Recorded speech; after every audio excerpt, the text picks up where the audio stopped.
Hey, shalom to my family. Hey, I want to say Chag Sameas, happy feast days to those of you who are observing or just observed Passover this past weekend. And also for those of you who are going to be observing it in the coming days, and for those who are going to be observing it next month. Listen, let's be honest. I know that there are people who say that they have the correct time. Listen, none of us knows the actual correct time. I just want to put that up front. Um, the main thing is that we are observing, because none of us can actually do them. So I say happy feast days to you all who just observed Passover this weekend, as we are in unleavened bread now. But I wanted to give you some encouragement and talk to you about something that we really should pay careful attention to as we have moved out of Passover into the unleavened bread. And then when we give our first fruits, I want to talk to you about first fruits. So excited. We had a great weekend. The assembly here got together. We had some friends who came from out of town. Just really had a good time, really built family, enjoyed ourselves tremendously, and all those who came were very grateful for those. But I wanted to share what I spoke with them about this morning. What we did was we got together and spoke probably for about 2 hours. We met together. We had a breakfast today together, and we just sat around and talked. And I want to kind of present some of the questions to you as well. So for those of you who are observing the feast days coming up, hey, put in the comments below when you all are doing yours. I've seen much argument. I've seen much conflict between people about feast days. And I'm older. And this is what I say. You have to use wisdom. Nobody knows for sure. Nobody knows exactly when it is.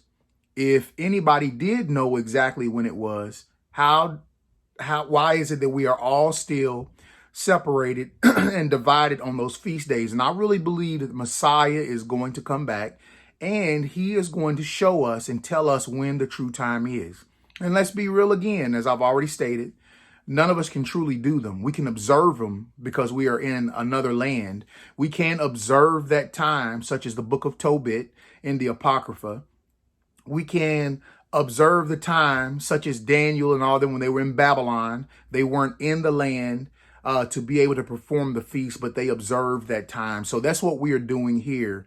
And never let anyone make you feel bad about observing the times of the feast. Never let anyone make you feel bad about you not doing it on the correct day. Listen, none of us know the correct day, all right? I've had brothers get in contact with me and tell me that I'm doing it on the wrong day, and they made a calendar and would send the calendar to me. And then I come to find out a couple of weeks later that they've had to change their calendar. Now, see, to me, that just shows me even more that we are going to have to trust and rely. We're basically practicing anyway. So because they have changed our times, they have changed the calendars and things of that nature, there is going to be a time when the Most High comes back, brings us back together, and he's going to give us the correct cycles that we are to be on. So be encouraged. Don't be in frustration when you see the bickering that goes on. I don't participate in any of that. I tell you, if you're going to observe it and you feel like this is the time for you to observe it, I tell you to observe it. We are all going to be corrected on the proper time in which we're going to do it. Okay, so enough about that. What we went over today was we read over in Leviticus. What did I do with that paper? I'll just have to go from my head. We read over Leviticus chapter 23, and we looked at verse 5 through 10. And so I'll go ahead and read that. All right. In the first new moon, on the 14th day of the new moon, between the evenings, is the Pesach to Yahuwah, or the Passover. And on the 15th day of this new moon is the festival of Matzah. To Yahuwah, 7 days you eat unleavened bread. On the first day you have a set apart gathering. You do no servile work. And you shall bring an offering made by fire to Yahuwah for 7 days. And on the seventh day is a set apart gathering. You do no servile work. And Yahuwah spoke to Moshe, saying, speak to the children of Israel, and you shall say to them, when you come into the land which I give you, and shall reap its harvest, then you shall bring a sheaf of the first fruits of your harvest to the priests. Okay, so we know that we don't have the priests today, and we're not able to do the sacrifices and all of those things. But I want to speak to you on a spiritual level, just about first fruits, how important first fruits really is. And I actually want to share from my own personal life about first fruits. Now, as long as I've been in the truth, going on about 14 years now, you know, there are some things that I still don't have down, and none of us will have everything down. Never let anybody tell you that, okay? Never let anybody put themselves up on a pedestal to seem like they've got it all right. That it's just not going to happen, all right? So my wife and I, we really had to check ourselves because we weren't giving giving our first fruits, taking what we have and putting first fruits to the side. Okay, there's a lot of different ways you can give your first fruit. You can give your first fruit in your time. You can give your first fruits by speaking to the Most High, waking up in the morning and not talking to anybody else, and speaking and praying to Yah before you talk to. There's lots of ways to give a first fruit, but I'm going to talk about also a first fruit that we normally know about being in the land that we're in today. Either every week or every 2 weeks, we receive an income for those of us who work, okay? And for those of us who are retired, or for those of us who are on special income, we still receive things in, okay? So our heart has always been to help people, but we weren't following this principle. Let me tell you, even the wicked folk know this principle. They may not know that it's a biblical principle, but if you look at even the wicked and their money, they know to give in order to receive. So let's look at all these big foundations that we know are satanic. They give millions of dollars away. They give millions of dollars away to do their satanic things, okay? But they also make millions upon millions, billions of dollars. They know a principle is to give and you will receive. I heard a wealthy guy talking, and he was training another guy, and what he said to the guy was, when you make money, give some of it away. It'll come back to you. If you hold on to it, then you're going to wind up losing it. But if you give your money away, it's going to come back to you. See, that's a biblical principle. They may not know that it's written, but it is. It's there.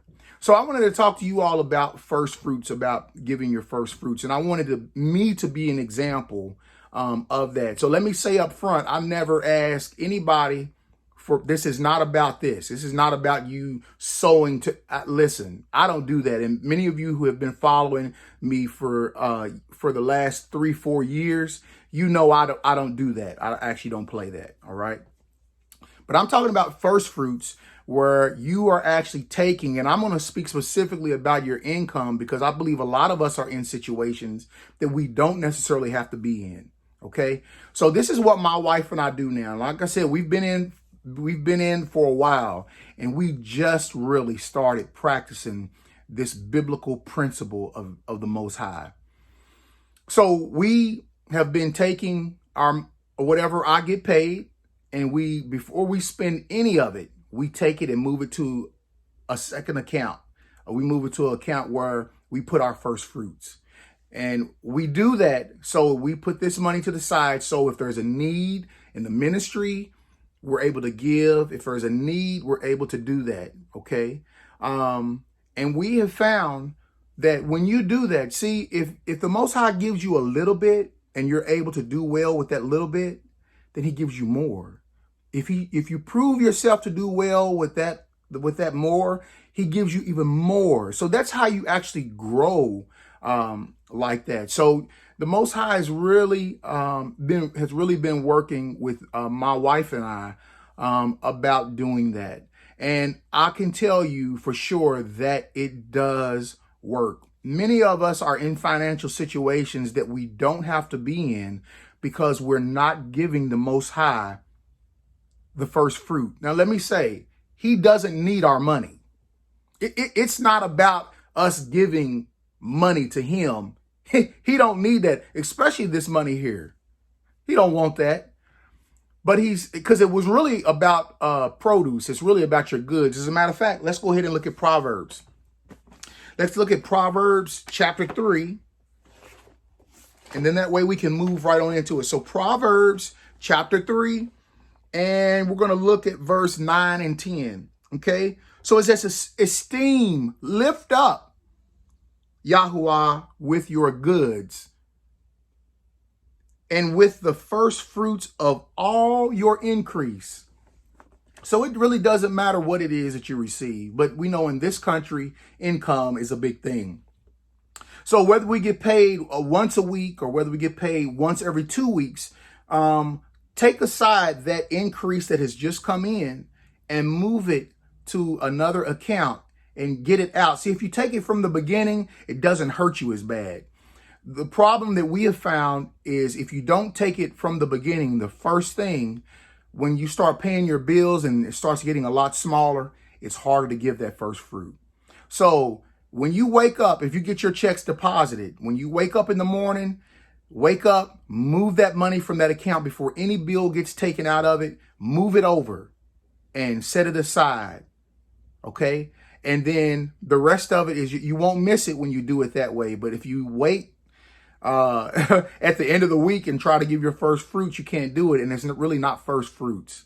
All right. So just make a point to give to the Most High. And that's what we're doing. Not that he needs that, but he's seeing something. It's almost like a universe principle. It's a principle that works across the universe because Yah says if you do it, it's going to happen. So even like I said, even the wicked, though they may not know what they're doing or why they're doing it, it's because they're doing it, and even they're reaping. All right. So let's continue. Esteem Yahuwah with your goods, verse 9, and with the first fruits of all your increase. Then it says then, so that means there is a condition for Yah to do this, to increase you. He says, then your storehouses shall be filled with plenty, and your vats overflow with new wine. Okay, my wife and I have seen that taking place because we decided to do that. We decided to put aside for ministry and also for people who need help as well. All right. So I felt like that was very important that we discuss that. And I wanted to make sure that I was being an example before you all, that it's important. Even 14 years later, I shouldn't even be privileged enough to be before you to talk about it. And I've been in the truth this long, and I'm really just now getting it. Okay. So we're all in different places. And so we're here now. We understand why it is important for that first fruit. You set that first fruit aside. Listen, when we were in churches, we gave our tithe, and we do 10%. Okay. You do whatever we choose to do 10% because of Father Abraham. He gave 10%. So we choose to do 10%. I'm not telling you what to give of your first fruit. Okay. So that's what we do. We just put that to the side. And to us, it's very important. And we have seen what Yah has started doing in our own personal lives because we are being obedient to his word. So I hope that encourages you to see somebody who's been in for a while and just getting it. And now I'm seeing his principles work. I pray that you do that. Please do that. You can help so many people. When we were in the church, we were told to tithe. We gave that money. We gave that money. We gave that money. We had no control over what we did with it. Okay, we had no control over whether that tithe that we gave was going to go to brand new church vans, or it was going to go to choir robes, or it was going to go to this, it was going to go to that. But when you take that money to the side and you put it to the side, then and you find out that there's brothers or sister who needs help or some ministry issue going, then you're able to take control of that and say, hey, I'm going to sow to that. I'm going to give to that. So do that and watch how the Most High lifts you up. Okay, he gets you out of some of those financial situations that we are in, but he's testing us. So I hope this encourages you to do that. It's the new year, so let's start again at the beginning. And I know what the world does with their new year. Oh, what's your new year resolution? Nah, we don't do that. This is our new year, so let's decide in ourselves to make that change and do what we know we should be doing according to the Most High's word. So let me ask you, what's your goals for the new year? What goals do you have? If you don't mind, put them down in the comments. I would love to read what your goals are for the new year. It could be anything. Just what are your goals that you have? It could be, I want to read my Bible for an hour a day, every day. I want to read 2 chapters every day. Whatever your goal is, just write it down. I'd love to see it and see what you guys are thinking. Also, next, what are your ministry plans for the year? What is the Most High speaking to you all on as far as all of us have different ministries, okay? Some of us have the ministry of music. Some of us have a ministry of helping the poor, whatever that is, what ministry, all of us has one. We have to find out what that is. If we don't know, we have to ask the Most High to tell us what that is. What is your ministry? And how do you plan to make that ministry take off and happen? And it doesn't have to be anything big where you got to do all this planning. Like I said, it could just be, I'm going to pick one family in my community every week, and I'm going to give to that family. I'm going to find out in my community, my brethren, who needs food or who needs this, or it could be anything. But what is your ministry and your calling, and how are you going to begin to start doing that? And I hope that this encourages you to do that. I hope that it even challenges you to do that.